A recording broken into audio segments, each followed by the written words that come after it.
This box has the iPhone 12 Pro Max inside. That phone has the largest screen ever found on an iPhone. And we're gonna open the box up. Join me, come on. Yeah, you. All right, let's do it. Wow, this is a chunky boy box. Not really, it's actually very slender. In fact, here is the box for the iPhone 12 Pro.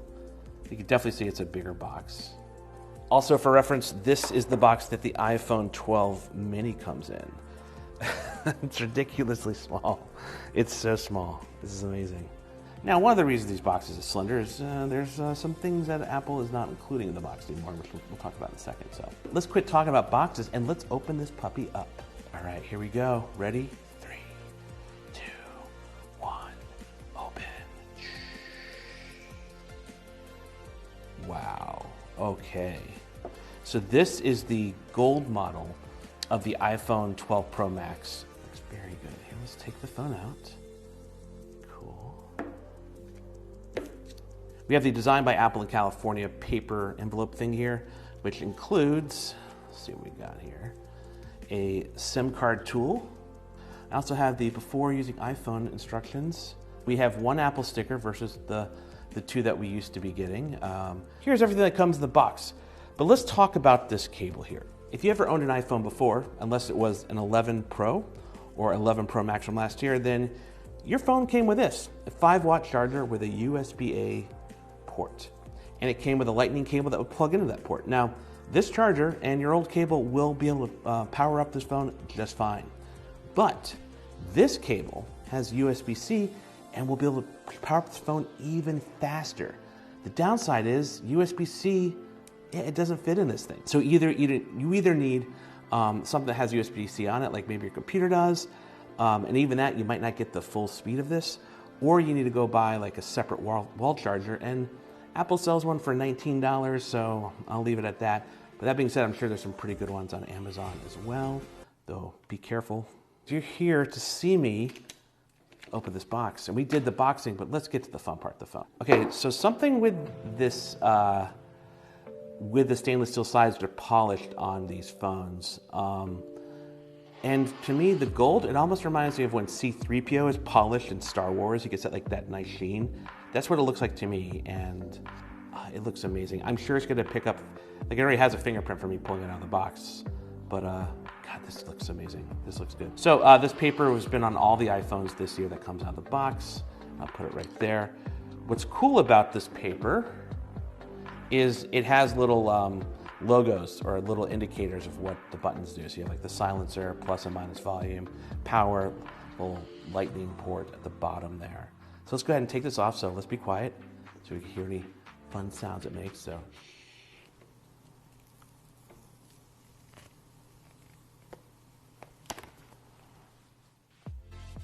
It doesn't make a lot of sound, but kind of satisfying. Wow, this is this is a big phone. Now I don't have an 11 Pro Max to compare it to, but I do have an iPhone XS Max, and you can see size-wise, it's not much bigger. It's not much taller. Width-wise, this feels exact same width, maybe just a hair taller here. They feel about the same thickness. Perhaps the iPhone XS Max feels a tad thicker, though it feels like the camera bump might be a little bit more present. I don't know. Oh man, but this, not a big gold phone person, but this looks pretty slick, I gotta admit. All right, so let's take a look at a few more phones here. I'm gonna put this off to the side for now. And here is so we got the 12 Pro Max here, iPhone 12 Pro non-Max here, just the regs. So here's the 12 Pro, 12 Pro Max, and we gotta put this guy in here. So here is that as well.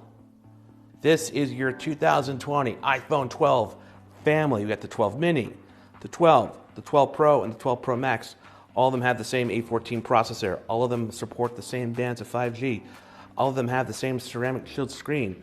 What else? All of them have squared off sides. The cameras on the 12 mini and 12 are also on the 12 Pro and 12 Pro Max.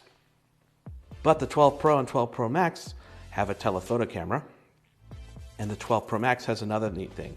The main camera on the 12 Pro Max has a new sensor. It's the only phone out of the 4 that has it. It's larger, also stabilization. The sensor stabilizes. So if your hands wiggle or something, the sensor moves.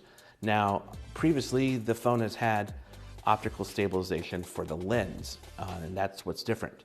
Also, the telephoto camera on here is a little bit longer. So on the 12 Pro Max, I can get 2.5 times optical zoom versus 2 times optical zoom on the 12 Pro. So I'm really excited to test the cameras out to see if there is some noticeable differences or the way it performs, especially in low light and with the zooming. But to round it out, we also can't forget this guy. This is the iPhone SE. So this is your full 2020 lineup of phones from Apple, if we don't include the 11 and the 10R, which is also sold by Apple. But it's pretty impressive. All right, let's put these phones here. So 2 things. Let's turn on the iPhone 12 Pro Max. Ready? There we go. Get a nice little Apple logo. Put it this way. Give this a nice clean. Wow, how dirty these screens get so quickly, huh? You need to make a ceramic dirt shield screen. All right, so wow, that is a massive screen. So here is the screen of my iPhone XS Max, and here is the screen of the iPhone 12 Pro Max. The XS Max has a 6.5-inch screen. The 12 Pro Max has a 6.7-inch screen. If you're looking for a big screen, the iPhone 12 Pro Max definitely deserves your consideration. So one more thing I want to look at real quick is, like all the iPhone 12s this year, the 12 Pro Max supports MagSafe. So we have a MagSafe case here. This is a leather case for the 12 Pro Max. Get out of the box. All right, let's put this on here. Oh, by the way, you can see the little MagSafe ring in the back of the case here. Oh, let's put this in, see what this looks like. Oh, wow, that's pretty cool. And boy, I mean, I'm not a big case person, but this is a nice case, yeah. I don't know. And it kind of lifts the screen off the surface, so you're not always having that interact, which will probably help. But yeah, the cool thing is you can keep the case on, and if you have a MagSafe charger, which you're gonna have to pay for, that would attach and wirelessly charge your phone up to 15 watts. Again, if you have the 20-watt power brick.